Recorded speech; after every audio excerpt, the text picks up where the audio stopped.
Good morning friends. Aligarh वाले आ गए वापस सब?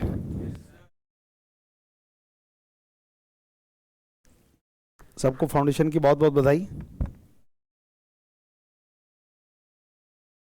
कब है पार्टी तुम लोग की? 15 तारीख।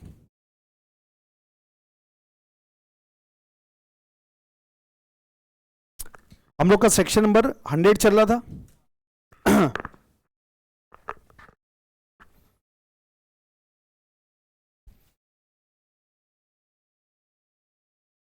दो चीज एक बार वापस से बात करते हैं।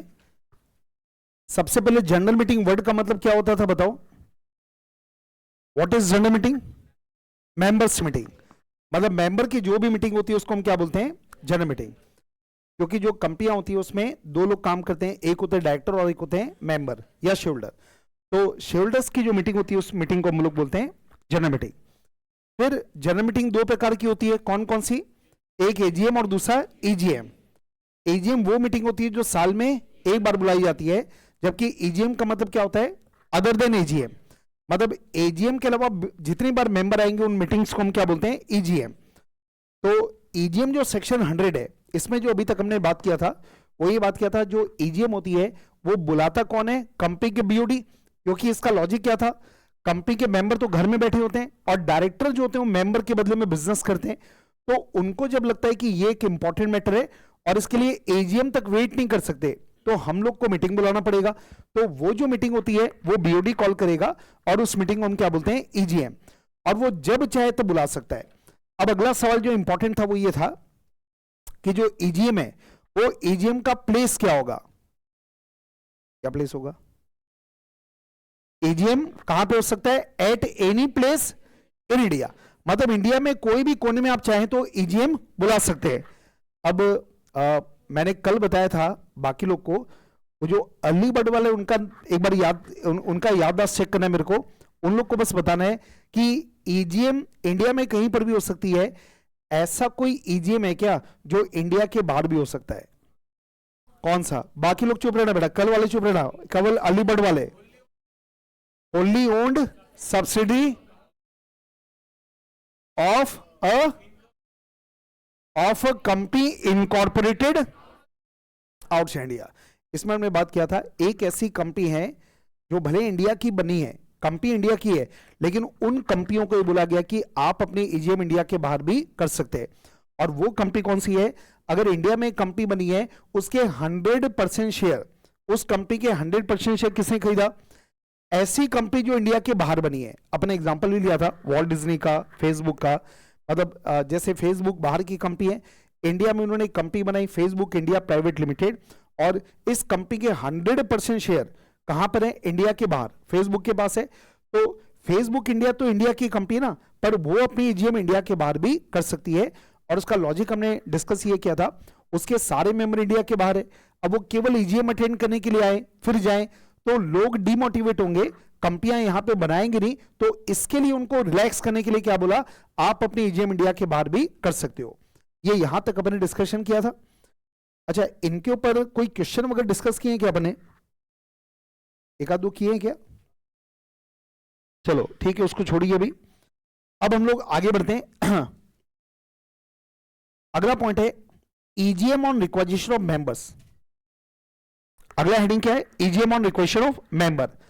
और यहां पे हमने बात किया था रिक्वेजिशन वर्ड का मतलब क्या होता है? रिक्वेस्ट। मतलब वैसे तो जो बोर्ड मीटिंग, जो जनरल मीटिंग होता है या ईजीएम होता है, वो कौन बुलाता है? बीओडी। पर कई बार मेंबर को अधिकार है कि अगर मेंबर रिक्वेस्ट करते हैं तो बीओडी को ईजीएम बुलाना पड़ता है।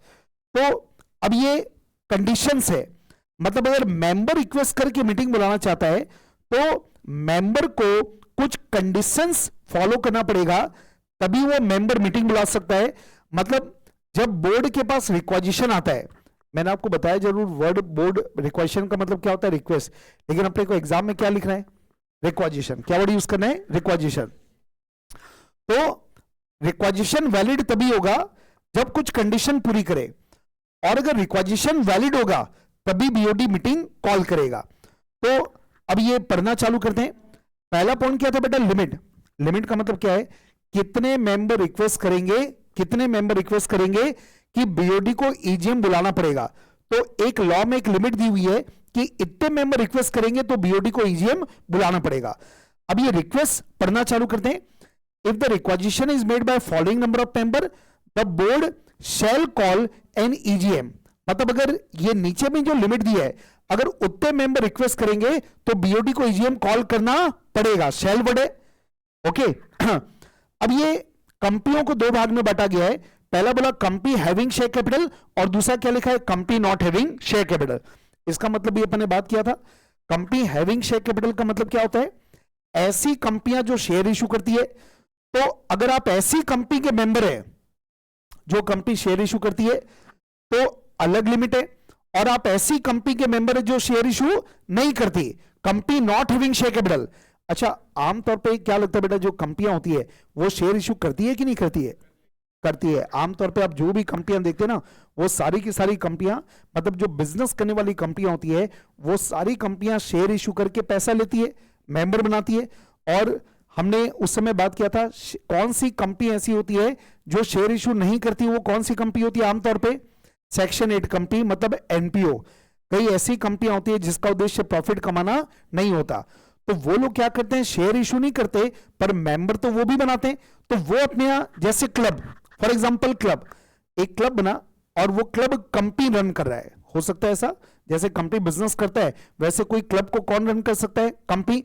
तो मान लो बेटा एक क्लब है और उस क्लब ने क्या बोला, हमारे यहां 3 टाइप की मेंबरशिप है, तो सिल्वर, डायमंड और गोल्ड, सिल्वर, गोल्ड और डायमंड, ऐसा 3 क्लब बना दिया, 3 मेंबर।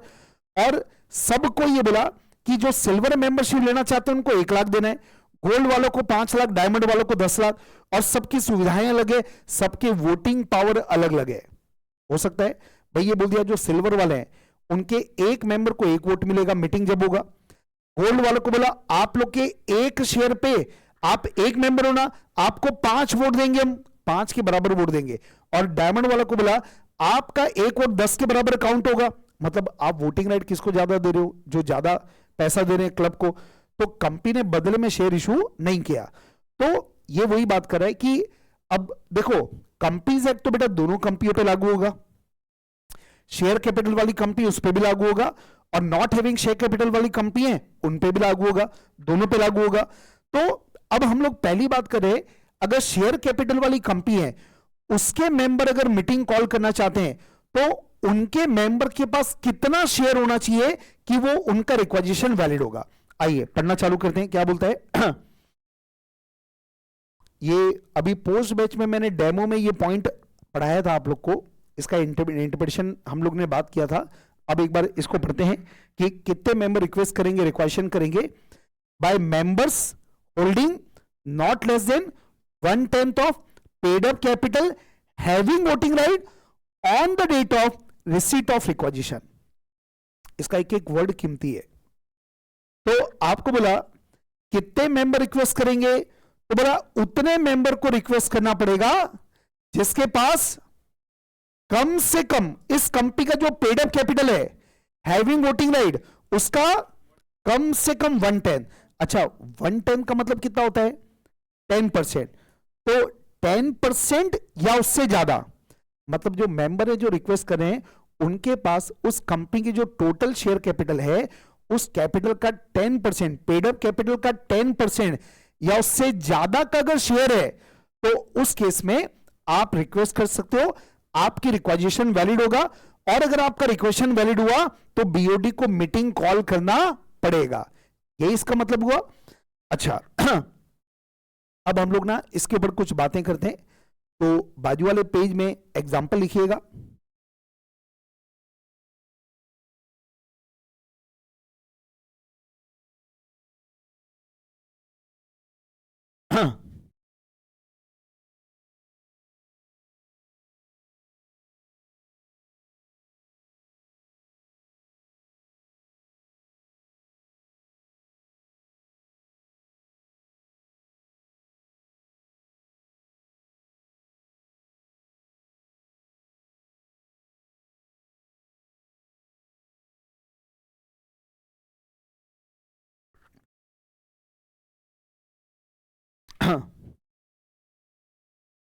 देखो पॉइंट नंबर 1,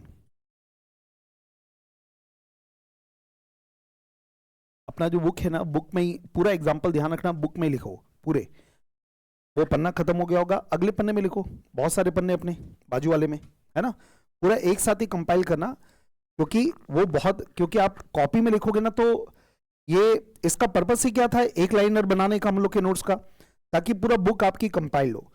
और यहां पे लिखा है तो आप तुरंत बाजू में रेफर करते बनेगा, नहीं तो दो, एक इधर बुक खोल के रखो, एक कॉपी खोल के रखो, वो सिस्टमेटिक नहीं है ना। दिखने में वो बुक अच्छा दिखता है, लेकिन यूजफुल होना इंपॉर्टेंट है, दिखावट से कुछ नहीं होता, यूजफुल होना चाहिए इंसान को, है ना। तो ये बुक भी इंसानों की तरह यूजफुल है, ठीक है, उसको ऐसा ही यूज करना है आपको। कॉपी किताब में, कॉपी में केवल क्या लिखना है आपको, क्वेश्चन आंसर, जो आपको टारगेट दिएंगे वो क्वेश्चन आंसर लिखना है। आज मैं एक आपको लिंक भेजूंगा टेलीग्राम में, तो वो लिंक को आप ज्वाइन कर लीजिएगा, उसमें पूरे में क्वेश्चन आंसर, एमसीक्यू, रिवीजन, वो सब टेलीग्राम में एक्टिविटी अपनी चलते रहेगी। चलो लिखो, एग्जांपल लिखो। Mister X holding 6% paid up capital, bracket में equity share, and mister Y holding 5% equity share capital, made requisition. और क्वेश्चन है, क्या ये रिक्वेशन वैलिड है? ये आपका क्वेश्चन नंबर 1। अलग अलग अपन देखो, अपना अभी शुरुआत में है तो एकदम ध्यान रखना, हम लोग का मेन काम रट्टा मारना कभी नहीं होता। हमारा मेन काम लॉ में होना चाहिए कॉन्सेप्ट्स को क्लैरिटी, कॉन्सेप्ट को क्लियर करना। कॉन्सेप्ट क्लियर जिनके हो गए ना, वो अपने आप ही याद हो जाता है। और लॉ में कोई ऐसा रटने से नंबर नहीं मिलता, आपको समझ के फिर अपनी लैंग्वेज में लिखो भले आप। और एक ही चीज ध्यान रखना, वो क्या है, अपने technical term should not be change.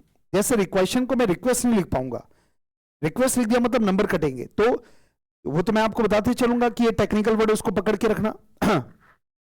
आइए, तो अब आपको बताना है, ये दो लोग ने मिलकर रिक्वेस्ट किया, एक्स के पास 6% है, वाई के पास 5% है। क्या लग रहा है बेटा, क्या ये रिक्वेशन वैलिड होगा? यस, बिल्कुल वैलिड है। तो आंसर क्या होगा? यस। और लॉजिक क्या हो गया, 6 + 5 कितना परसेंट हो गया? 11%, विच इज मोर देन 10%, 10% से ज्यादा है, इसलिए ये जो रिक्वेशन है वो बिल्कुल वैलिड है, कोई इशू नहीं है।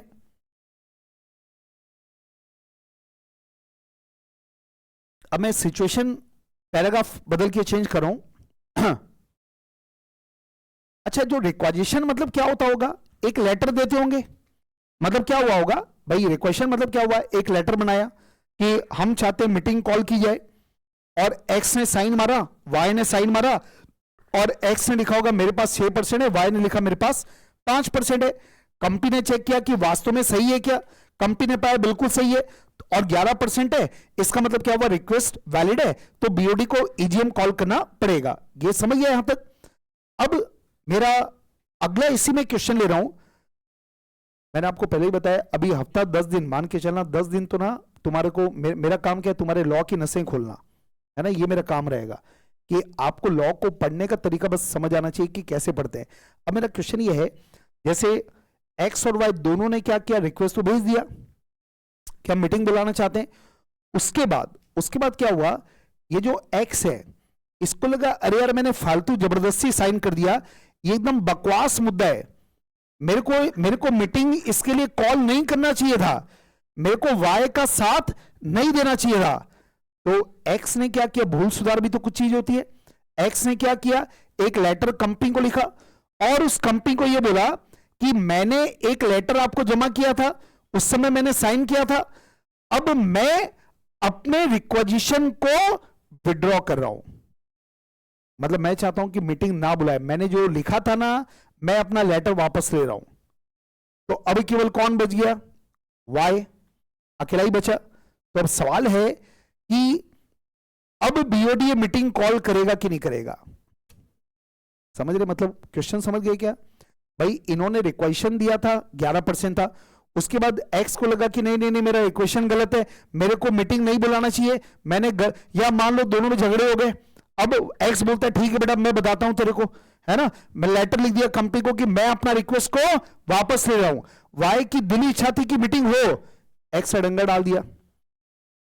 अब क्या लग रहा है, बीओडी को समझ नहीं आ रहा है। अच्छा, वाई ने क्या बोला, भाई बीओडी को बोला मीटिंग तो बुलाओ, हमने तो 11% दिया था। बीओडी ने क्या बोला, नहीं नहीं नहीं नहीं 6% विड्रॉ हो गया, अब तो 5% बचा। क्वेश्चन आपसे, मीटिंग होगी या नहीं होगी? होगी कि नहीं होगी? होगी। वोटिंग करें? हाँ, शो ऑफ हैंड करेंगे। आइए, कितने लोग रहेगा मीटिंग अभी भी होगी? अच्छा, कितने लोग रहे नहीं मीटिंग नहीं होगी? और अपने भाई आजू बाजू वाले पे भरोसा नहीं बेटा, अपने दिमाग पे भरोसा रखो, है ना, चाहे जैसा भी हो। हाँ, कितने लोग रहे मीटिंग नहीं होगी? ओके, नहीं होगी। और मतलब ज्यादातर लोग को लग रहा है मीटिंग नहीं होगा, और कुछ खास लोग को लग रहा है मीटिंग होगा। अच्छा, ये आपने मतलब कैसे जज किया, जो भी आपने हाँ ना, मतलब आपका दिमाग का प्रोसेसिंग का तरीका क्या था? अपने मतलब क्या अपने लॉजिक लगाया कि यार मीटिंग होना चाहिए कि नहीं होना चाहिए? मतलब आपने कैसे, भाई आपने जो सोचा, आपका सोच का तरीका क्या था? मैं सोच देखना चाहता हूं, तुम्हारी सोच अच्छी है कि गंदी है? क्या कैसे किया बेटा? On the read of receipt of requisition. जिस दिन अपने रिक्वेशन जमा किया उस दिन 11% था। देखो, एक कॉमन मिस्टेक जो स्टूडेंट से होता है लॉ में या कोई भी सब्जेक्ट में, वो होता है कि अपन अपना लॉ बनाना सोचना चालू करते हैं कि अच्छा ऐसा होता तो मेरे को लग रहा है कि नहीं होना चाहिए। ऐसे थोड़ी होता है। ऐसा आपको क्या करना है, आपको लॉ बनाना है कि बने हुए लॉ को पढ़ना है? बने हुए लॉ को पढ़ना है। आइए पढ़ते हैं अपन, ये तो लिखा हुआ है सबके सामने, मेरे पास भी है, तुम्हारे पास भी है ना। आइए पढ़ते हैं क्या लिखा है। बोला अगर शेयर कैपिटल वाली कंपनी है तो रिक्वेस्ट वैलिड कब होगा? अगर रिक्वेशन भेजा गया by members holding not less than 110, मतलब 10% of the paid up capital having voting right on the date of receipt of requisition. क्या मतलब हुआ? जिस दिन रिक्वेजिशन बोर्ड को मिला, अगर उस दिन 10% की लिमिट है तो बीओडी को मीटिंग कॉल करना पड़ेगा। अभी जो मैंने क्वेश्चन आपसे लिया ना, ये केस लो में डिसाइड हुआ। ऐसा ही हुआ केस में, दो लोगों ने था, एक ने विड्रॉ कर लिया और फिर जज साहब ने इंटरप्रेट किया। झगड़ा क्या हुआ कि ये रिक्वेशन अब वैलिड है कि नहीं रहा, मतलब मीटिंग बुलाना है कि नहीं बुलाना है। तो जज साहब ने यहां पे निर्णय लिया कि लॉ में क्या लिखा है, 10% की लिमिट कब देखना है? On the date of receipt of requisition. तो जज साहब ने बोला लॉ में करने लिखा है कि जिस दिन इक्वेशन जमा हुआ उस दिन अगर 10% की लिमिट है तो बीओडी को मीटिंग कॉल करना पड़ेगा। तो जज साहब ने फिर क्या बोला, बाद में कुछ लोग रिक्वेस्ट को विड्रॉ भी कर लेते हैं, उससे रिक्वेशन की वैलिडिटी पे कोई फर्क नहीं पड़ेगा। ये होता है बेटा, इसको बोलते हैं लॉ को लिटरली इंटरप्रेट करना। रूल होता है बेटा लॉ का, इंटरप्रिटेशन का 6 रूल है। एक रूल मैंने आपको बता दिया पहले भी, क्या नाम था? हाँ, बोल नहीं पा रहे हो, मतलब समझ याद आ रहा होगा पर बोल नहीं पा रहे होंगे। रूल ऑफ एजुजडिम जनरस, याद है क्या? नहीं, कुत्ता बिल्ली, हाँ याद है? नहीं बताया मैंने? हाँ,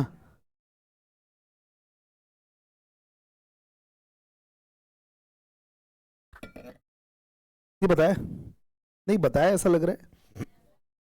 हाँ, डेमो में बताया ना? हाँ, बोथ के डेमो में बताया मैंने आप लोग को। देखो मैं क्या होता है, अलग अलग इंटरप्रिटेशन के रूल है जो बहुत काम के होते हैं, तो मैं बीच बीच में आपको बताते भी चलूंगा ताकि प्रैक्टिकली आपको समझ आए। एक रूल का नाम होता है रूल ऑफ एजुजडिम जनरस, है ना, ये रूल का नाम है। ये रूल में मैंने एक एग्जांपल दिया था। मान लो बेटा कोई एक कानून है, कोई एक्ट है, कोई कानून है, और वो कानून बोलता है कि कोई भी पर्सन अपने घर में, कोई भी पर्सन अपने घर में कुत्ता, बिल्ली, चूहा एंड एनी अदर एनिमल पाल सकता है। ठीक है, ये लिखा है लॉ, ये एक मान लो कोई कानून में लिखा है। और अब ये जो अदर एनिमल है, तो किसी पर्सन ने क्या किया बेटा, शेर ले आया और घर के सामने क्या पाल दिया, शेर पाल दिया। अभी लोग कोर्ट में चले गए कि भाई ये शेर पाल रहे, तो वो एक्ट लेकर गया और जज साहब को बोला, जज साहब लॉ में क्या लिखा है, अदर एनिमल, शेर भी एक एनिमल है, तो मैंने पाल लिया, क्या मैं एक्ट में लिखा ना अदर एनिमल पाल भी सकते हो, तो मैंने शेर पाल लिया, क्या दिक्कत है। तो यहां पर जज साहब ने बोला भैया ये यहां पे हम इजूजियम जनरलिस लगाएंगे।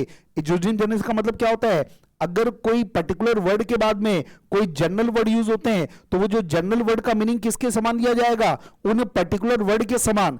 मतलब तुम डोमेस्टिक एनिमल पालो, है ना, बकरी पाल लो, भैंसा पाल लो, पर शेर मगरमच्छ तुम नहीं पाल सकते। तो ये जो रूल है वो क्या होता है, इजूजियम जनरलिस, एक ये रूल है, ऐसा बहुत जगह काम आएगा आपको।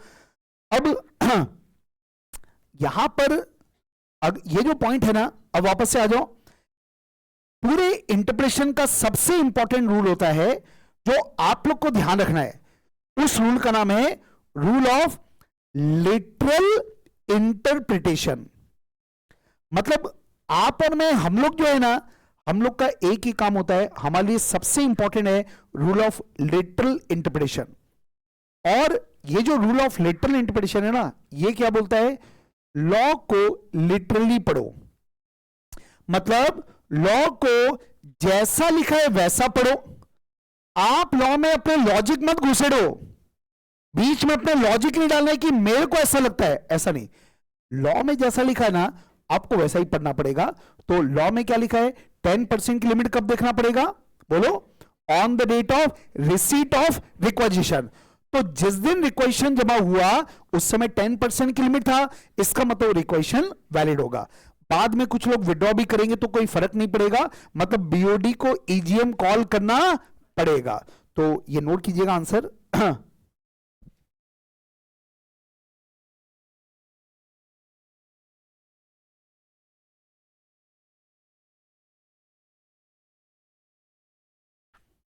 चलो सेकंड नंबर नोट करो। अगला पैराग्राफ करके लिख देते हैं इसमें। और ये जो भी मैं लिखवाऊंगा ना बेटा, ये सब क्वेश्चन एग्जाम में बन के आ जाते हैं। अभी तक आए नहीं आए कोई मतलब नहीं है, पर जो क्वेश्चन एग्जाम में आ सकते हो सब अपना एग्जाम्पल के रूप में लिखते हैं यहां पे, ठीक है। चलो नोट करो। Suppose subsequently mister x withdrawn his requisition.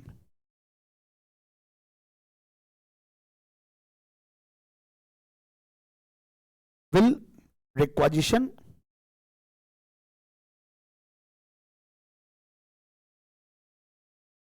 after withdrawal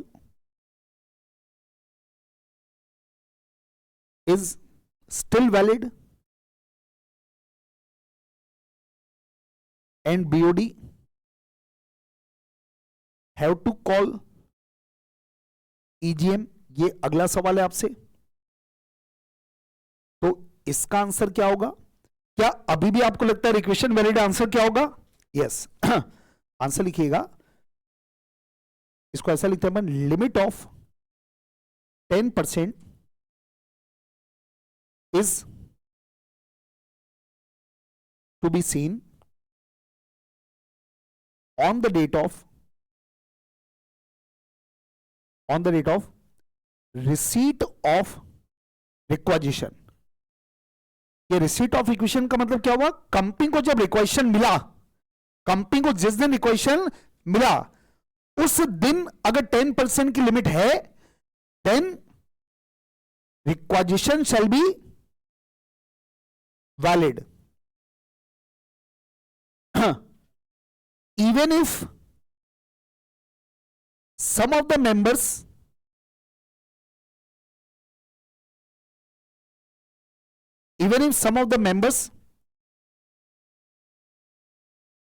withdraws requisition। भले बाद में कुछ लोग विड्रॉ भी करेंगे तो इट डजेंट मैटर, कोई मतलब नहीं है, रिक्वेशन तो वैलिड है, मतलब बीओडी को मीटिंग कॉल करना पड़ेगा। रिक्वेशन वैलिड है मतलब BOD has to call meeting.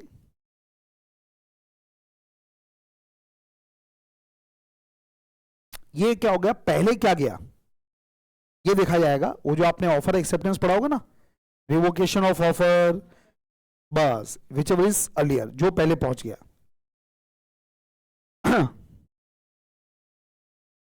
अगर वो ट्रेन से जा रहे हैं ना रिक्वेशन, तुमको कैंसिल करना, फ्लाइट से पहुंच जाओ, और पहला लेटर दो, ये लो मेरा विड्रॉल पहले पकड़ो, वो ट्रेन से आ रहा है मेरा, वो नहीं है, मेरा पहला वाला है, तो वैसा पहुंच जाओ। क्लियर है पॉइंट? चलो अच्छा एक बात बताओ, सही आंसर देना सब लोग। पिछली बार तुम हार गए थे ना, मेजोरिटी लोग ने गलत आंसर दिया था। चलो इस बार आपके पास मौका बेटा भूल सुधार करने का, अपनी इज्जत बरकरार करने का। क्वेश्चन है आपसे, एक्स और वाई ने रिक्वेशन दिया, कंपनी को जमा हो गया, बाद में जो एक्स था ना उसने अपने शेयर ही किसी को ट्रांसफर कर दिया, अब वो मेंबर ही नहीं है, ये ट्रांसफर इन शेयर।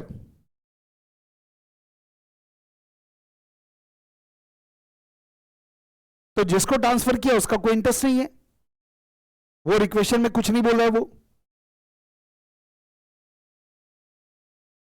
मैंने और आपने शेयर रिक्वेशन दिया, साइन मारा, मैंने अपना शेयर ही भेज दिया चिट्ठी साइन करने के बाद, और चिट्ठी पहुंच गई वहां पे, उसके बाद शेयर भेज दिया मैंने। हाँ जी बताओ बेटा, ये भी केस लॉ है वैलिड है कि नहीं है कि नहीं? पक्का? कैसे? हाँ,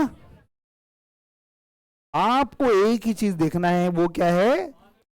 10% की लिमिट कब देखना है? On the date of receipt of requisition. बाद में कुछ भी हो, बाद में कुछ विड्रॉ हो जाए, बाद में किसी ने शेयर बेच दिया, जिसने रिक्वेशन दिया था उसकी डेथ हो गई, कुछ भी हो जाए, सब्सिक्वेंट में क्या होता है इससे कोई मतलब नहीं है, मीटिंग तो कॉल करना पड़ेगा। चलो ठीक है, आगे बढ़ते हैं बेटा। सेकंड नंबर, अब एक बात सोचो, देखो लॉ की क्लैरिटी का मतलब समझना। अब इनसे ना, ये जो एग्जांपल मैंने दिया उससे तुमको एक बात समझ आ रहा होगा, अगर तुमने on the date of receipt of requisition word नहीं लिखा तो फिर तुमने क्या लिखा? कुछ नहीं लिखा, है ना? तुम बीकॉम स्टाइल में चले गए, ठीक है? मतलब आप समझ रहे ना, ये इंपॉर्टेंस है। क्या होता है, अपन कई बार जब लॉ पढ़ते ना, तो अगर अपन ध्यान, अपने को मतलब खुद को ही नहीं मालूम, अपन सोचते अच्छा ये वर्ड है, अपने उसको उस शिद्दत से पढ़ा ही नहीं कि भैया on the date of receipt of requisition का इतना इंपॉर्टेंट इंटरप्रिटेशन हो सकता है। तो अब अगर आप तो भूल नहीं पाओगे ना, आपको मालूम है यार 4 एग्जांपल क्लास में किए थे अपने, तो ये तो on the date of receipt of requisition तो अपने आप आएगा और पूरा मीनिंग उसके ऊपर डिपेंड होगा। अगला एग्जांपल लिखिए अगला एग्जांपल लिखो, मिस्टर एक्स, इसके पास बेटा 6% इक्विटी शेयर कैपिटल है, मिस्टर वाई के पास 5% प्रेफरेंस शेयर कैपिटल है। इन लोगों ने मिलकर एक रिक्वेशन किया। क्वेश्चन है, क्या ये रिक्वेशन वैलिड होगा? चेक करो, यस और नो। नो, कितने लोग को लग रहा है नो? अच्छा पूरा बेटा एक सवाल हो गया। कई बार देखो होता है तो सबका गलत होता है, किसी को लग रहा है यस वाले, सबको नो पक्का? क्यों लग रहा है नो? लॉ में एक वर्ड लिखा है 10% किसका देखना है? Of the paid up capital having, of the paid up capital having.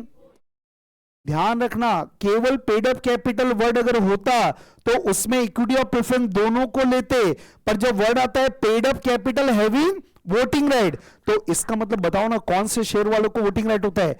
Equity वालों को। प्रेफरेंस शेयर वालों को आमतौर पे वोटिंग राइट उनको भी मिलता है, पर केवल वो मैटर पे जो डायरेक्टली उनसे रिलेटेड है, आमतौर पे इनको वोटिंग राइट नहीं होता। तो हमेशा जब भी वोटिंग राइट की बात होगी तो अब इसमें अपन यहां पे लिखते हैं, इसका आंसर लिखते हैं अपन लोग। ये सब क्वेश्चन एग्जाम में अभी तक आए नहीं है, पर आईसीआई आपको मालूम है अभी रिसेंट एग्जाम को अभी तक का इतिहास का सबसे टफ माना गया। इस बार का फाउंडेशन का अकाउंट को अभी तक का टफ माना गया, और इंटर के लॉ को अभी तक का सबसे टफ पेपर माना गया। और इंटर का लॉ तो, फाउंडेशन अकाउंट तो खैर जबरदस्ती अल्लाह था, कोई बड़ा भारी टफ नहीं था, थोड़ा बहुत चेंज किया पैटर्न, वो एक अलग मैटर है। पर इंटर का जो लॉ है ना, वो रियल में टफ था, मतलब रियल में, मतलब आईसीए ने, और टफ एक्चुअल में वो भी नहीं था। टफ किसको लगता है बेटा? जिसका कॉन्सेप्ट क्लियर नहीं होता। तो ये पूरे एग्जांपल जो है ना, ये सब सपोर्ट करते हैं, मतलब आपको इतना सारा पता रहेगा ना, तो बस कनेक्ट करना पड़ेगा, मतलब आपके लिए टफ नहीं रहेगा। मैं ये बोलना चाहता हूं, टफेस्ट पेपर भी ठीक ठाक था, बस आपका लॉ की क्लैरिटी इज इंपॉर्टेंट, हमेशा ये ध्यान रखना। तो इसका आंसर अपन लिखते हैं यहां पे पहले तो लिखो रिक्वेशन वैलिड होगा कि क्या वैलिड होगा, क्या आंसर क्या है, नो, ये वैलिड नहीं होगा। और इसका रीजन लिखते हैं सिंस प्रेफरेंस होल्डर्स, शॉर्ट में लिखा हूं PSH, मतलब preference holder does not have voting right, V/R मतलब voting right, therefore he can't participate in requisition, इसलिए वो रिक्वेशन में भाग नहीं ले सकता। तो भले वो चिट्ठी में साइन करेगा तो उसकी साइन की कोई वैल्यू नहीं है।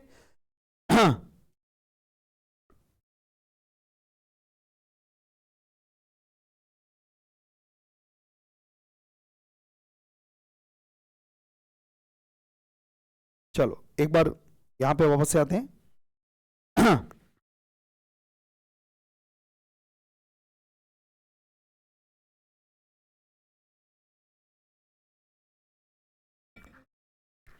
अब आते हैं सेकंड नंबर। सेकंड नंबर कौन सी कंपनी है, company not having share capital.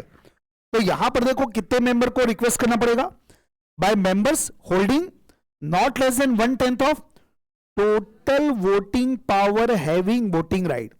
क्या फर्क कर पा रहे हो क्या, ऊपर में क्या लैंग्वेज था, paid up capital having voting right, और यहां पर वर्ड क्या है, total voting power having voting right. क्या आपके दिमाग में आ रहा है कि बेटा वहां की लैंग्वेज और यहां की लैंग्वेज में डिफरेंस क्यों आया, लॉजिक क्या है, पहले वाली कंपनी कौन सी थी, शेयर वाली, तो शेयर वाली होगी तो पेड अप कैपिटल होगा, और दूसरी कंपनी में शेयर है ही नहीं। अरे भैया शेयर नहीं तो क्या हो गया, वोटिंग पावर तो है ना, वोटिंग पावर तो है ना। अब ये क्या बोला, अब ये दूसरी वाली कंपनी में बोला जो कंपनी के टोटल वोटिंग पावर है उसका 1/10 वालों को अप्लाई करना पड़ेगा। अब ये जो बी नंबर है इसका मैं एक एग्जांपल दे रहा हूं आप लोग को। ये बी नंबर का मतलब क्या हुआ, देखो एक एग्जांपल दे रहा हूं ये बी नंबर पे कि वोटिंग राइट कैसे होता है, एक बार एग्जांपल लो, एग्जांपल समझना है इसका। ये देखो एक बार अपन एग्जांपल ले लेंगे ना तो ये पूरे लॉ में काम आएगा। मतलब जब भी कभी क्वेश्चन आ गया ना company not having share capital, तो आपका कॉन्सेप्ट क्लियर रहेगा कि भैया हाँ इसमें वोटिंग राइट कैसे होगा, ठीक है। तो मैंने एक वोटिंग राइट का एग्जांपल लेता हूं। हमारी जो कंपनी है वो कौन सी बेटा, नॉट हैविंग शेयर कैपिटल, ठीक है। और हमारे यहां कैटेगरी 1, कैटेगरी 2 और कैटेगरी 3, ये हमारे 3 टाइप के मेंबर है। जो कैटेगरी 1 वाले मेंबर हैं उनको 1 मेंबर 1 वोट है, 1 मेंबर 1 वोट, इनको 1 मेंबर 5 वोट, और कैटेगरी 3 वालों को 1 मेंबर 10 वोट फॉर एग्जाम्पल। और ये मतलब कंपनी ने सिल्वर गोल्ड मैंने जो भी नाम दिया, कंपनी अपने हिसाब से कुछ भी नाम दे दे उसको, कंपनी ने 3 टाइप के मेंबर अपने बनाए। अब एग्जांपल लेते हैं मान लो ये जो कैटेगरी 1 है उसमें कंपनी के 100 मेंबर हैं, टोटल मेंबर कितने बेटा 100, तो यहां पे वोटिंग राइट बताओ तो इनको कितना मिलेगा, 100 मिलेगा। ये वोटिंग राइट कितना मिलेगा 100, एक को एक है। अच्छा तीनों में चलो 100-100 ले लेते हैं अपन। ये तीनों में हमारी कंपनी के 100-100 मेंबर है, मतलब हमारी कंपनी के टोटल मेंबर कितने हैं 300। अभी दूसरे वाले को कितना मिलेगा, दूसरी कैटेगरी वालों को, इनके पास 500 वोट है और तीसरे वालों को 1000 वोट है, टोटल लगा लो 1600। मतलब हमारे कंपनी में टोटल 1600 वोट है, हमारे कंपनी में टोटल 1600 वोट है, ठीक है। अब मैं एक एग्जांपल ले रहा हूं suppose रिक्वाजिशन is made by requisition suppose requisition is made by 20 members belonging to category 3, is it valid?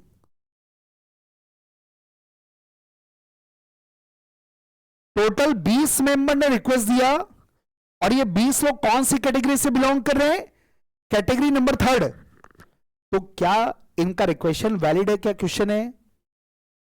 Yes और नो? देखो बेटा, आपको मेंबर 300 है और वोटिंग राइट कितना है? 1600। तो तुम लोग को मेंबर का 10% निकालना है कि वोटिंग राइट का? वोटिंग राइट का, क्योंकि लॉ में क्या बोला? Total voting right having, total voting power having voting right. मतलब इसका मतलब ये हुआ, हम लोग जब रिक्वेशन की वैलिडिटी चेक करते हैं ना, तो चलो इसको लिखते हैं अपन, इसका सॉल्यूशन लिखते हैं अपन, यहां पे आंसर लिखते हैं इसका। हम लोग को रिक्वेजिशन वैलिड कब होगा?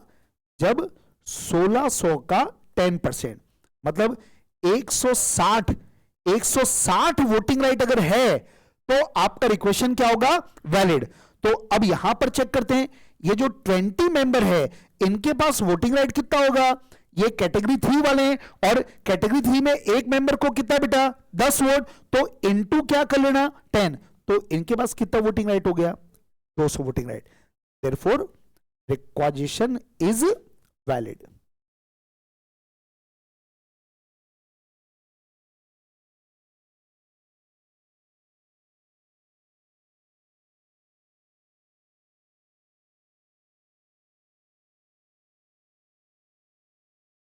कैपिटल तो है नहीं, शेयर तो है नहीं, तो आपको क्या देखना पड़ेगा? Voting right.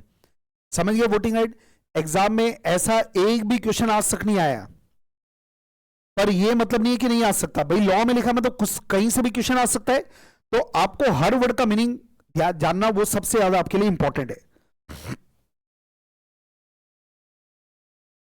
तो अब दिमाग में लगा देना, जब भी नॉट हैविंग शेयर कैपिटल की बात होगी ना, तो इसका कॉन्सेप्ट ये वाला है जो भी अपन ने लिया, उस हिसाब से आप दिमाग को सोच लेना।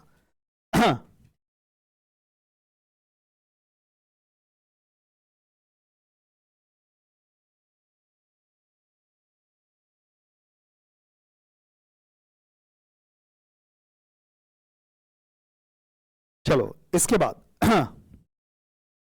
ये लिमिट हो गई। एक बार मैं चाहूंगा बेटा लिमिट बोल के बताओ। अगर हम लोग क्या बात करें, एक वैलिड इक्वेशन कब होगा, मतलब कितने लोग रिक्वेशन भेजेंगे तब आपका रिक्वेशन वैलिड होगा। और if the requisition is valid then BOD shall call EGM. If the requisition is made by following number of member then the board shall call an EGM. आइए, कंपनी को कितने भाग में बांटा गया है? 2 भाग। बोलो कौन कौन सा? Company having share capital, company not having share capital. आते हैं, पहला क्या है बेटा? कंपनी हैविंग, हाँ, कंपनी हैविंग शेयर कैपिटल में कितना लोग होना चाहिए? Requisition is made by members holding not less than 10% या 1/10, जो भी बोलो, of the paid up capital having voting right on the date of receipt of requisition. और अगर नॉट हैविंग शेयर कैपिटल है तो उस केस में सेम लैंग्वेज है, केवल बोलो चेंज क्या होगा? Not less than 1/10 of total voting power having voting right on the date of receipt of requisition. ये क्लियर है? तो अब ये मानते हैं कि ये पहली कंडीशन हमने पूरा कर लिया, मान लेते भाई हम लोग ने, 2 लोगों ने अप्लाई किया और हमारे पास 10% है, मतलब हमारी लिमिट तो सेटिस्फाइड हो गई। लेकिन इसके साथ में 3 और कंडीशन भी पूरा होना चाहिए। खाली लिमिट सेटिस्फाइड होने से वैलिड नहीं होगा। रिक्वेशन वैलिड होने के लिए पहला तो लिमिट सेटिस्फाइड करना पड़ेगा, और उसके बाद 3 कंडीशन और अप्लाई अभी हम लोग बात करने वाले हैं। और ये जो 3 कंडीशन है, एक बार पढ़ना चालू करते हैं। क्या बोलता है, क्या लिखा है देखो तो आप, एसेंशियल्स ऑफ वैलिड इक्वेशन। एक वैलिड इक्वेशन होने के लिए क्या चीजें होना आवश्यक है? तो पॉइंट नंबर 1 पढ़ते हैं, the requisition shall set out the matter for the concession of which meetings to be called. खाली मैं रीडिंग ले रहा हूं एक बार। Second number, the requisition shall be signed by the requisitionists. और थर्ड नंबर है, the requisition shall be send to the registered office of the company. एक बात बताओ, पहले नंबर को छोड़ दो, पहले अपन सेकंड थर्ड की बात करते हैं। मान लो बेटा आपका बैंक में कोई अकाउंट है, आपको किसी को चेक देना है, तो चेक में उसका नाम लिख कर अमाउंट लिख के दे दोगे क्या जा, या साइन में मारोगे? भाई बिना साइन का कोई वैल्यू होता है क्या? वैसे ही आपने कंपनी को लेटर तो भेज दिया और अपना साइन नहीं मारा, तो क्या ये वैलिड होगा क्या? नहीं। तो पहला तो पॉइंट, ये सेकंड नंबर जो पॉइंट है ना, वो तो क्लियर है, it shall be signed by the requisitionists. तभी वो वैलिड होगा, खत्म। सेकंड नंबर मैंने आपको एक बात बोला था कि हर कंपनी का एक क्या होता है, रजिस्टर्ड ऑफिस। कंपनी का प्लेस ऑफ बिजनेस कितने भी हो सकते हैं, आपके इंडिया में हो सकता है कि 100 जगह आपकी ब्रांचेस है, आपके 100 जगह ऑफिस है, पर आपको एक प्लेस को क्या बताना पड़ता है, रजिस्टर्ड ऑफिस। तो आपको जो रिक्वाजिशन है वो कहां भेजना पड़ेगा, रजिस्टर्ड ऑफिस। भाई मान लो एक कंपनी रजिस्टर्ड ऑफिस नागपुर में है और उसका एक ऑफिस रायपुर में है, तो मैंने रायपुर ऑफिस में भेज दिया, तो क्या ये रिक्वेशन वैलिड होगा क्या, नो। मतलब रिक्वेशन वैलिड तभी होगा जब वो कहां पर भेजा जाए, रजिस्टर्ड ऑफिस। वो कम्युनिकेशन का एड्रेस रजिस्टर्ड ऑफिस ही होता है हर कंपनी का, ये भी समझ गए, 2 पॉइंट में दम नहीं है। अब आ जाओ पहले नंबर पे, पूरा जो कहानी है ना वो पॉइंट नंबर 1 पे ही है। एक बार रीड करो आप लोग, एक बार रीडिंग मार लो क्या लिखा है।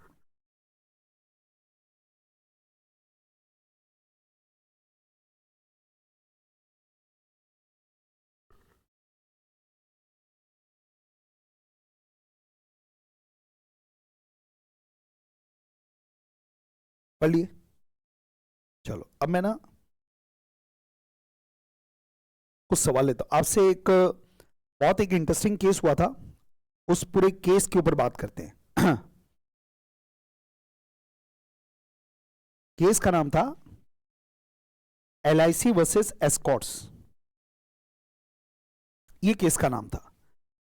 आप भले मत लिखना, कहानी की जैसे सुन लो आप, इसमें क्या क्या मुद्दे उठाए गए थे उसके ऊपर कमेंट करने हैं आपको ना। LIC versus Escorts. LIC तो मालूम है आपको, जिंदगी के साथ भी जिंदगी के बाद भी, वही वाला LIC। एक तरफ LIC था कोर्ट में और दूसरी तरफ कौन सा था, एस्कॉर्ट्स लिमिटेड। समझते हैं एस्कॉर्ट्स कौन, एस्कॉर्ट्स कंपनी का नाम है, AB अपने वाले नहीं, अमिताभ बच्चन वाले। AB की जो बेटी है श्वेता बच्चन, वो वहां पे पुत्र वधू बन के गई है, शादी होके वहां पे गई है, वो ग्रुप है ना। तो नंदा फैमिली, तो जो नंदा फैमिली है इसमें ना पूरा 100 के ऊपर केस है ये। देखो आप मतलब कैसे कैसे मैटर डिस्कस होते हैं, तो आपको जज बन के फैसला सुनाना है, ठीक है। मैं आपके सामने जिरह रखूंगा, जिरह समझते हैं, मतलब कोर्ट में जो जिरह होती है, बातचीत होती है, वो रखूंगा, आपको जज बन के फैसला सुनाना है। LIC वर्सेस एस्कॉर्ट्स, ये वास्तविक केस है ना। ये जो एस्कॉर्ट्स जो कंपनी है, LIC के पास, आपको मालूम है LIC बहुत बड़ा इन्वेस्टर है, कंपनियों में पैसे लगाते हैं। LIC मतलब सबसे बड़ी कैश रिच कंपनी। जब कोई शेयर मार्केट डूबता रहता है तो गवर्नमेंट बोलती है LIC को भैया पैसा लगाओ और मार्केट को बचाओ, इतना पैसा है LIC के पास। तो LIC के पास एस्कॉर्ट्स के 52% फुल्ली कन्वर्टेबल डिबेंचर थे। फुल्ली कन्वर्टेबल डिबेंचर मतलब समझते हैं क्या होगा, क्या मतलब होता है, जो LIC ने अभी डिबेंचर खरीदे हैं और कुछ सालों के बाद वो क्या हो जाएगा, शेयर, और शेयर्स में कन्वर्ट हो जाएगा, मतलब वो शेयर होल्डर बन जाएगा। तो कुछ सालों के बाद ये जो फुल्ली कन्वर्टेबल डिबेंचर थे वो शेयर्स में कन्वर्ट हो गए। ये कन्वर्टेड किस में हो गए बेटा, शेयर्स में, और शेयर्स में कन्वर्ट हो गए मतलब क्या हुआ, ये जो LIC है वो एस्कॉर्ट्स का क्या बन गया, मेंबर बन गया, क्योंकि LIC के पास एस्कॉर्ट्स के क्या आ गए, शेयर्स आ गए, तो ये शेयर होल्डर बन गया, मेंबर बन गया LIC एस्कॉर्ट्स का, ठीक है।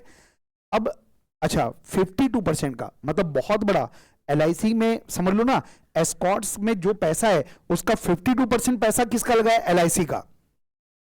और ये जो एस्कॉर्ट्स ग्रुप जो था ना, इसमें सारे डायरेक्टर जो थे ना वो सब कौन थे, नंदास थे, क्योंकि नंदा लोगों ने कंपनी बनाई थी, ठीक है।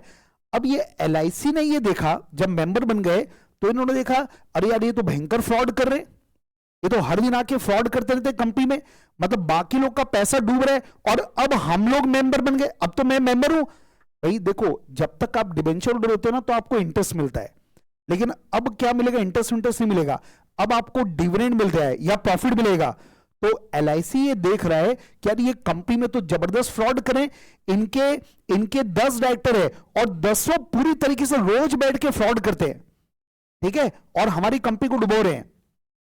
तो LIC ने क्या किया, इनमें एक ही बंदा LIC को ठीक लगा, वो है HP नंदा, वो थे HP नंदा। ये HP नंदा मतलब दादाजी जिन्होंने कंपनी बनाई थी।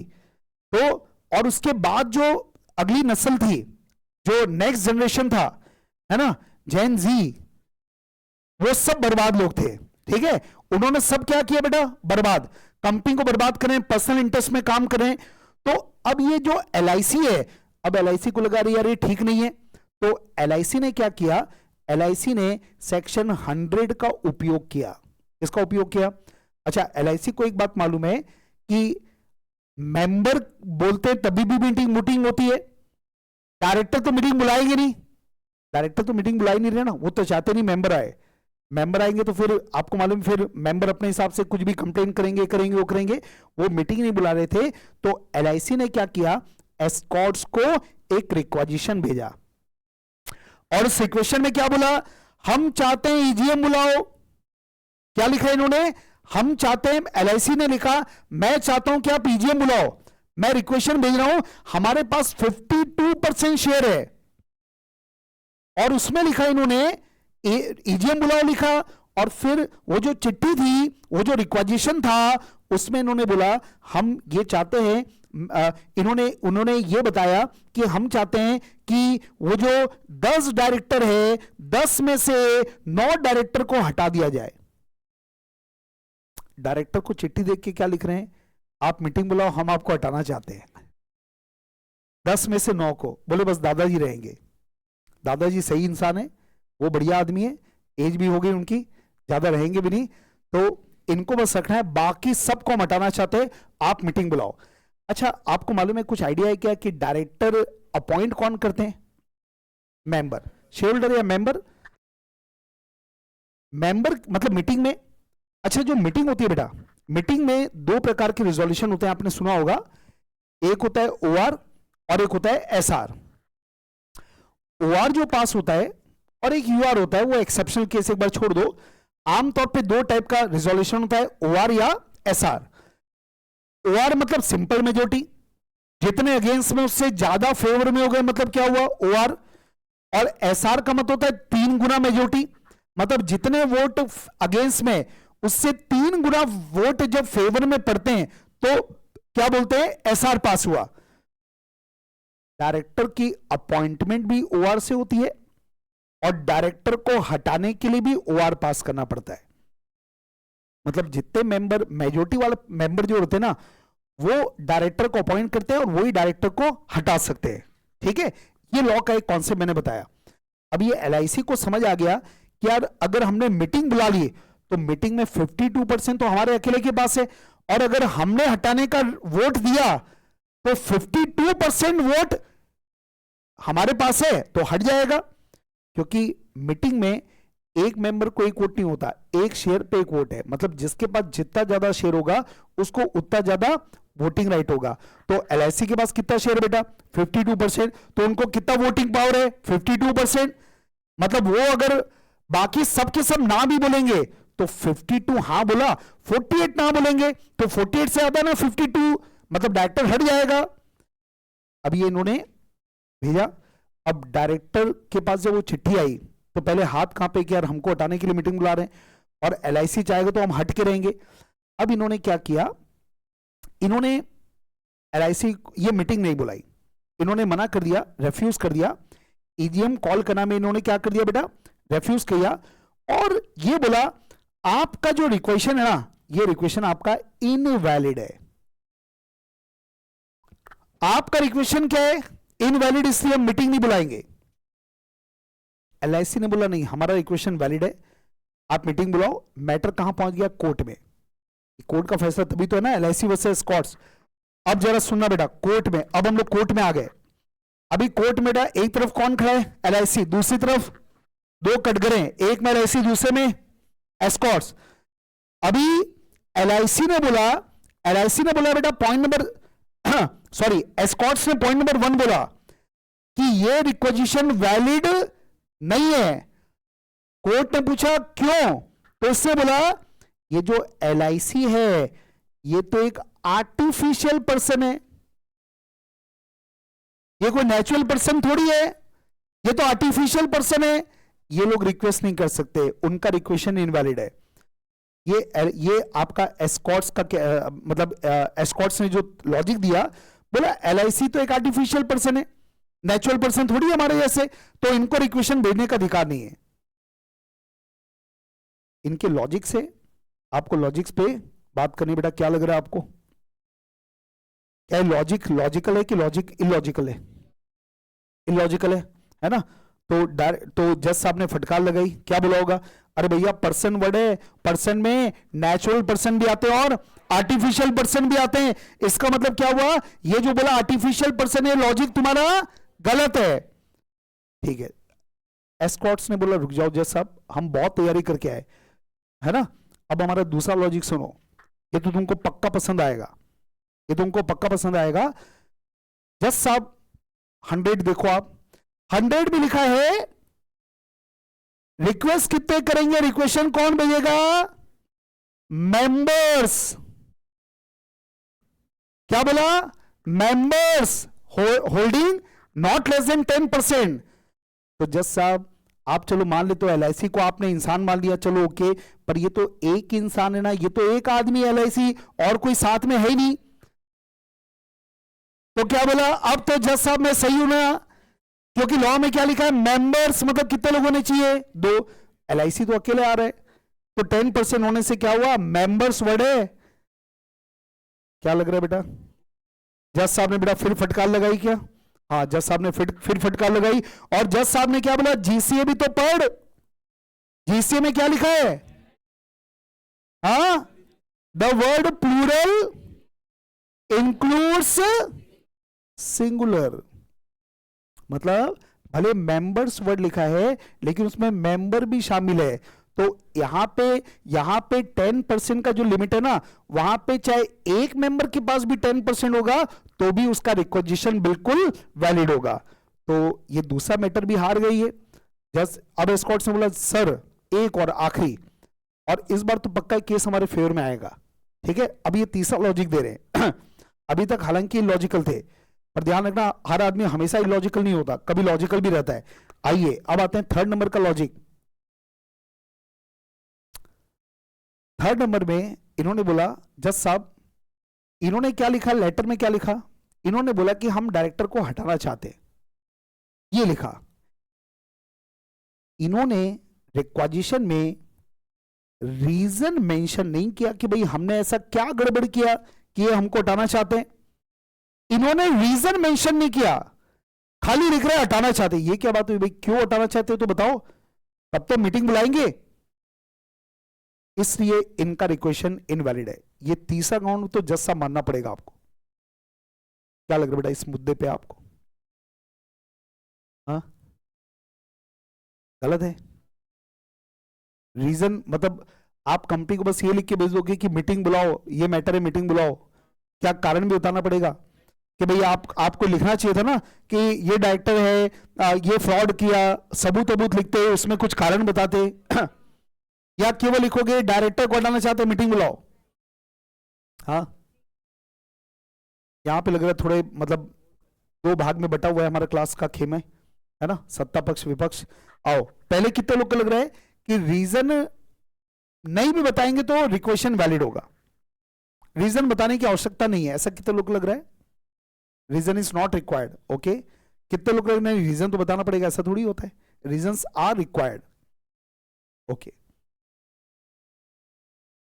अब कोर्ट ने क्या किया बेटा? एक बार फिर फटकार लगाई, है ना? कोर्ट ने क्या बोला? अरे लॉ में क्या लिखा एक बार पढ़ लो जरा, लॉ में क्या लिखा एक बार पढ़ो। The requisition shall set out the matters for consideration. मतलब आपको केवल क्या बताना पड़ेगा? मैटर, मतलब मुद्दा क्या बता दो, उसका रीजन बताने की आवश्यकता नहीं है, केवल क्या बताना है आपको? मैटर। तो ये अगला यहां पे बाजू में लिखिएगा, therefore reasons are not required to be stated. आपको रीजंस बताने की आवश्यकता नहीं है। The requisition shall set out the matter for consideration of which meeting is to be called. देखो आप ना ये वर्ड नहीं भी लिखोगे ना आगे तो चल जाएगा, मतलब आपको केवल क्या ध्यान रखना है, the requisition shall set out या शैल स्टेट या शैल कंटेन द मैटर। आप मीटिंग कौन से मैटर के लिए बुलाना चाहते हो ये आपको बताना पड़ेगा, रीजंस बताने की आवश्यकता नहीं है, रीजंस बताने की आवश्यकता नहीं है। अब ये देखो, ये जो मैंने आपको केस बताना है रियल केस है, एलआईसी वर्सेस स्कॉट्स का। 2013 का जो भी कंपनीज एक्ट आप पढ़ रहे हैं, उसके पहले कंपनीज एक्ट था क्या जिंदा? हाँ, किस नाम से? Companies act 1956। क्या उसके भी पहले जिंदा था क्या? हाँ कि ना? उसके पहले भी जिंदा था। द कंपनीज एक्ट 1913 1913, क्या उसके पहले भी जिंदा था? हाँ। द कंपनीज एक्ट 1882, है ना, मतलब पुराने जमाने से चले आ रहे। तो जो 1956 का जो एक्ट था उसमें केस लॉ आया। ये एलआईसी वर्सेस एस्कॉट्स का जो केस है ना, क्योंकि लॉ सेम था, वहां पे एलआईसी वर्सेस एस्कॉट्स में जज साहब ने बोला कि लॉ में जो लैंग्वेज है उसके हिसाब से जो रिक्वेजनेस है उनको केवल क्या बताना, बोलो मैटर, क्या बताने की आवश्यकता नहीं है, रीजन। अच्छा रीजन क्या चाहे तो बता भी सकते हैं क्या? हाँ, अरे चाहो तो बताओ ना, बताना कंपलसरी नहीं है, आप चाहो तो बता दो, कोई दिक्कत नहीं है उसमें। ये सुप्रीम कोर्ट का जजमेंट था एलआईसी वर्सेस एस्कॉट्स वाला। जब नया एक्ट बनता है ना कई बार, तो सुप्रीम कोर्ट के ऐसे जजमेंट तो बहुत काम के होते हैं, नए लॉ में इसको शामिल कर दिया जाता है। तो इस बार 2013 का जो एक्ट है ना, अभी तो आप एक्ट पढ़ रहे हो, अभी इसका रूल भी पढ़ेंगे अपन, इसके बारे में रूल्स, इस सेक्शन के ऊपर कुछ रूल हैं। इस बार सेंट्रल गवर्नमेंट ने रूल में इस बात को लिख दिया कि रीजन बताने की आवश्यकता नहीं है, ताकि बार बार मैटर कोर्ट में ना जा पाए। ऐसा ही होता है। अभी आपको मालूम है अभी क्या चेंज होने वाला है? इनकम टैक्स एक्ट पूरा, तुम लोग पुराना कि नया क्या पढ़ोगे? पुराना। तो तुम्हारी आखिरी बैच है बेटा, है ना, जो तुम पुराना पढ़ोगे और काम करोगे नए में, पढ़ोगे पुराना। अच्छा फाइनल में क्या पढ़ोगे? नया। मतलब तुम एक वेले लोग रहेंगे जिसको पुराने का भी नॉलेज और नए का भी, एकदम मतलब अद्भुत लोग रहेंगे तुम लोग बेटा। तुम लोग बोल सकते हो कि हमारे जमाने में ये था। तो अब जरा लिखिएगा यहां पे, ये जो एसेंशियल्स ऑफ वैलिड रिक्वेशन है ना, इसका एक कोड वर्ड लिख दो, एसएमएस। देखो बाजू में कोड वर्ड एसएमएस। 3 एसेंशियल है। कितने एसेंशियल है? एक वैलिड इक्वेशन तभी होगा, खाली 10% की चिट्ठी से काम नहीं चलेगा, आपके 10% का शेयर तो होना ही चाहिए, पेड अप कैपिटल। साथ में क्या होना चाहिए बेटा? एसएमएस। क्या होना चाहिए बोलो? एसएमएस। क्या आप एसएमएस का फुल फॉर्म बता पाओगे? एक एक वर्ड बोलो। S for sign, M for matter, और S for sent to the registered office of the company. चलो एक बार यहां तक का एक बार रिवाइज कर लें। आइए, हमारा चला है सेक्शन नंबर 100, नाम क्या है इसका? ईजीएम। ईजीएम में सबसे पहले बोला कि ईजीएम कौन बुलाता है? BOD. BOD of the company may call EGM whenever it thinks fit, जब ठीक लगेगा तब मीटिंग बुलाएंगे। और प्लेस के बारे में मैंने रिकमेंड किया कि आप 2 पॉइंट लिख दो। आप पहला बोलो, the EGM of the company shall be held at any place in India. Second number अलग पॉइंट बना दो, however EGM of wholly owned subsidy of a company incorporated outside India may be held either in India or even outside India। फिर हमने बात किया था limit के बारे में, एक रिक्वेशन वैलिड कब होगा, तो आपको बोला एक लिमिट है। तो ये लिमिट में कंपनी को कितने भाग में बांटा गया है? 2। Company having, company not having. आइए शेयर कैपिटल वाली कंपनी में बोलो कितने लोग को? पूरा लैंग्वेज बोलना, पूरा लैंग्वेज बोलो। By members holding. अच्छा चिल्ला चिल्ला के बोलना है, ध्यान रखना है ना, ऐसा मन में अंदर नहीं घुटना है कि हाँ ये बोला, जज नहीं करना है कि सही बोला बाजू वाला लड़का, आपको खुद से बोलना है। क्या क्या बोलोगे? बोलो by members holding not less than 1/10 of total paid up capital having voting right on the date of receipt of requisition. और अगर company not having share capital, एक वर्ड बदल देना, पेड अप कैपिटल की जगह टोटल वोटिंग पावर आगे same रहेगा, having voting right. और इसके बाद हमने बात किया एसेंशियल। अच्छा इसका इंपॉर्टेंट इंडिकेशन ये था, एक बार वैलिड इक्वेशन जमा हो गया ना, तो बाद में चाहे कुछ हो जाए, बाद में अगर वो विड्रॉ कर ले, बाद में वो शेयर को ट्रांसफर कर दे, बाद में उसकी डेथ हो गई, इससे रिक्वेशन की वैलिडिटी पे कोई फर्क नहीं पड़ेगा, रिक्वेशन बिल्कुल वैलिड होगा। और लास्ट पॉइंट क्या हो गया बेटा? एसेंशियल, मतलब एक वैलिड क्वेश्चन में 3 चाहिए और होना चाहिए कोड वर्ड एसएमएस। पहला क्या बोला? It shall be signed. Second number, it shall state the matter, matter बताना पड़ेगा। और third number, it shall be send to the registered office of the company. ठीक है, अब आपको डेली एक ही काम करना है और वो है जितना आपने किया एक बार घर जाके पढ़ लो। ये हार्डली मेरे को लगता है 5-7 मिनट लगेगा और कल से क्वेश्चन आंसर सेशन चालू कर लेंगे अपन। ठीक है।